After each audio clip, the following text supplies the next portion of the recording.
High, আমি সজীব। আজ আমি একটা মজার গল্প বলবো।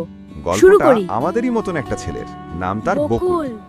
বকুল প্রতিদিন সকালে তার ছোট্ট ভ্যান গাড়ি নিয়ে বের হতো। ভ্যানের পেছনে একটা বড় বাক্স বাঁধা থাকে, মাছ ভর্তি বাক্স। বকুলের ভ্যানটা কিন্তু স্পেশাল, হলুদের ওপর সবুজ রং করা আর পেছনে বড় বড় করে লেখা বকুল অ্যান্ড কো। একদিন বিকেলে বকুল ফিরছিল বাজার থেকে। এমন সময় দেখে রাস্তার পাশে একটা বুড়ি মা বসে আছে, মাথায় হাত।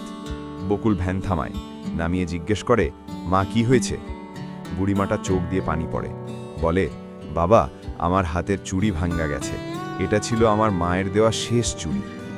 বকুল একটু চুপ করে থাকে, তারপর ভ্যানের পেছন থেকে একটা ছোট টুল নামায়, বলে, মা উঠেন, আমি আপনারে নিয়ে যাই। বুড়িমাটা উঠে বসে ভ্যানে। বকুল ভ্যান চালায় শহরের গলি দিয়ে, বাজারের ভিড় পেরিয়ে। পথে এক কাঁদি মিস্ত্রির দোকানে থামে। বকুল নিজের পয়সায় চুড়ি জোড়া দেয়। বুড়িমাটার হাতে চুড়ি পরিয়ে দেয়। বুড়ির মুখে হাসি ফোটে।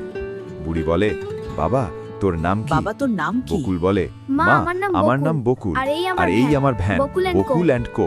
দিদা, তারপর তুমি বকুল বাড়ি বুড়িকে পৌঁছে পৌঁছে গেছো? দেয় তার হ্যাঁ, বাড়ির বাবা, গেটে। আমি বিদায় এখন নিয়ে যাই, ফিরতে ঠাম্মা। থাকে যাত্রা নিজের শুভ, বাড়ির বকুল পথে। সাবধানে যাস। রাতে বকুল খেতে বসেছে। হঠাৎ দরজায় কান পড়ে। খুলে দেখে সেই বুড়িমাটা। বকুল অবাক, মা, আপনি এত রাতে? আপনি এত রাতে? হ্যাঁ রে বাবা। বুড়িমাটা হাসে, বলে, বাবা, তোর ভ্যানের পেছনে তো বাবা, তোর মাছের ভ্যানের বাক্স, পেছনে তো মাছের মাছ আছে? বাক্স।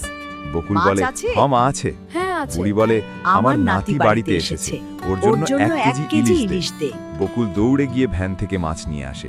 বুড়িমাটা টাকা দিতে চায়। বকুল বলে, না মা, না মা, টাকা টাকা লাগবে লাগবে না। না, আপনার আপনার জন্য জন্য free। ফ্রি। বুড়িমাটা হাসে, বলে, ঠিক আছে বাবা, তাহলে একটা কথা বলি। বকুল কান পাতে। বুড়িমাটা ফিসফিস করে বলে, তোর ভ্যানের তোর নাম ভ্যানের বদলে নাম ফেল। বদলে বকুল ফেল। এন্ড কোং না রেখে বকুল বকুল অ্যান্ড এন্ড কো ফ্রেন্ডস না রাখ, রেখে কারণ আমি এখন বকুল তোর অ্যান্ড ফ্রেন্ড। ফ্রেন্ডস রাখ, কারণ আমি এখন তোর ফ্রেন্ড। বকুল হেসে ফেলে, বলে, ঠিক আছে মা, ঠিক আছে মা, কালকেই নাম বদলাইবো। বদলাই। দেখলে, দয়া করে কাউকে সাহায্য করলে সে শুধু কৃতজ্ঞ থাকে না, সে তোমার বন্ধু হয়ে যায়। আর বন্ধুদের জন্যই তো নাম বদলানো যায়, তাই না? আর বন্ধুদের জন্যই তো নাম বদলানো যায়, তাই না?